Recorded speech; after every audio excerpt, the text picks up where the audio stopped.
This morning, troubling new details in the case involving popular recording artist David. The Los Angeles County Medical Examiner says a body found inside a Tesla registered in the singer's name has now been identified as Celeste Rivas, a 15-year-old girl who had been missing for more than a year. Police made the grisly discovery last Monday, saying the Tesla had been abandoned in the Hollywood Hills. It started with a missing girl. It ended with a Tesla trunk, a body, and a pop star whose lyrics may have been telling us more than we realized. When 15-year-old Celeste Rivas vanished in April 2024, her story faded into silence. But in September 2025, investigators made a discovery that would thrust her case back into the spotlight, a spotlight that now shines on one of music's fastest rising stars, David. Celeste's remains were found in a Tesla registered unit, a car that, strangely, he had reported missing while out on tour. Yet Teslas come with built-in tracking. You can see their exact location on your phone. So why file a missing report, unless you didn't want to know where it really was? Tonight, we're not just retelling events. We're investigating the strange gaps, the suspicious coincidences, and the artistic breadcrumbs that make this case more disturbing the deeper you look. David, stylized with a 4 in his name, isn't just another musician. His breakout tracks seem to capture emotions raw and unfiltered, resonating with a generation hungry for honesty. On the surface, his career is the kind of meteoric rise most artists only dream of: millions of streams, sold-out shows, and an audience that clings to his words like scripture. But it's when we step back, when we start connecting events outside the music, that the cracks begin to show. Consider this: while on tour, David reported his Tesla missing. A strange detail by itself, but Teslas are some of the most traceable vehicles in the world. With a simple app on your phone, you can locate them, lock them, even honk the horn remotely. Yet somehow, in the middle of his success, his car simply vanished. Why didn't he, or couldn't he, track it?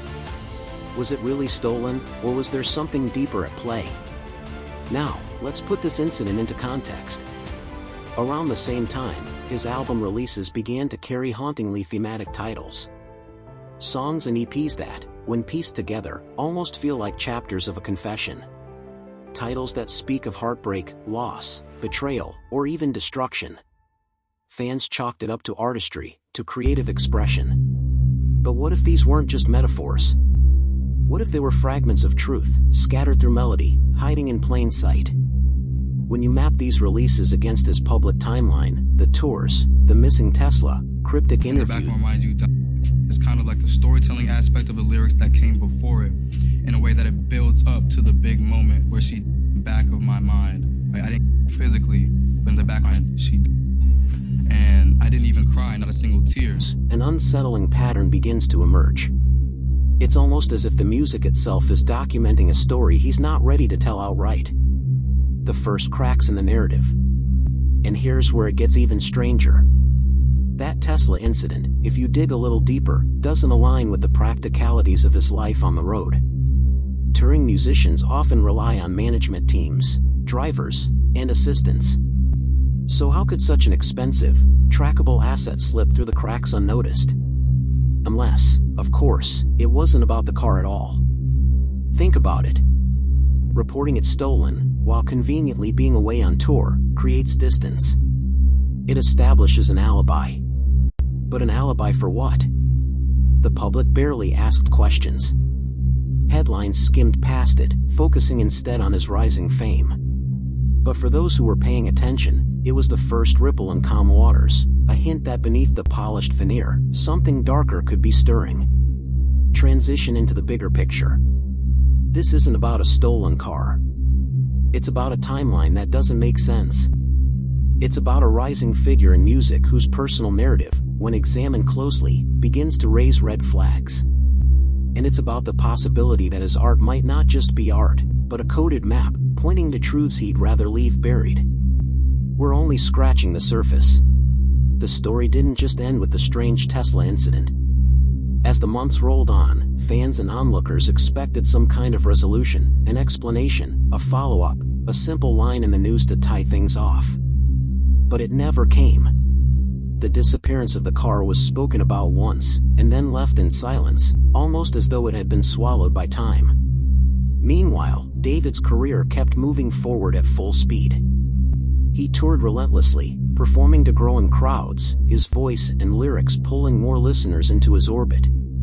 To his audience, he was an artist in his prime, but to those who remembered the odd gaps in the story, the unanswered questions only became louder. New music arrived, albums and singles layered with themes of longing, heartbreak, and fractured identity. They landed right on top of the timeline of real-world events, creating the uneasy feeling that the two might be intertwined. It was subtle, never overt, but there was always that sense of shadows hanging in the background. By the time the latest update surfaced, the picture was clearer in one way, and yet even more unsettling in another. David had not only continued to rise in the industry but had secured collaborations and appearances that solidified his place in mainstream music. His focus seemed unshaken, his presence in interviews calm and controlled. And yet, the Tesla case remained untouched, no closure offered, no report of recovery or resolution. Today, as of the most recent news, nothing more has been revealed about that missing car except that a body of a teenage girl, Celeste Rivas, 15, was found in the front trunk of a Tesla registered to David. The car had been abandoned, impounded after people noticed a foul odor. The body was identified through forensic means by the Los Angeles County Medical Examiner. It was banged up and kept moving from one place to other place within a couple of blocks from here. Workers at this tow yard noticed an odor coming from the front trunk, which turned out to be decomposing remains. There's no official word yet as to how the teenager died. According to the medical examiner, Rivas had a tattoo on her index finger reading "shh." While that tattoo is not uncommon with several performers, David has the same tattoo in the same location.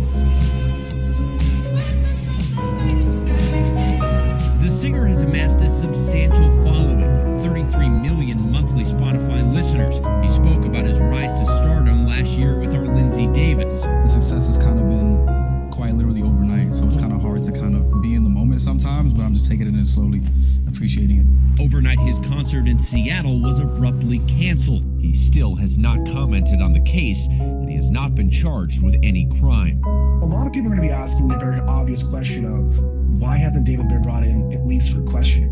Law enforcement doesn't have the answers they want in order to be able to confront or question David, especially without an autopsy report as to the cause and manner of death. And the medical examiner says they are still trying to determine the cause and also the timing of this teenager's death and whether this was potentially a murder. Sources also say that investigators want to find out if there was any sort of relationship between this teenage girl and The cause of death has not been disclosed publicly yet. Investigators have searched a property connected to him. Evidence has been collected. He is reported to be cooperating. David stands firmly in the spotlight, his art louder than ever, his personal mysteries left to sit quietly in the shadows. Fans celebrate the music, but the timeline of events still leaves behind a trail of questions with no answers.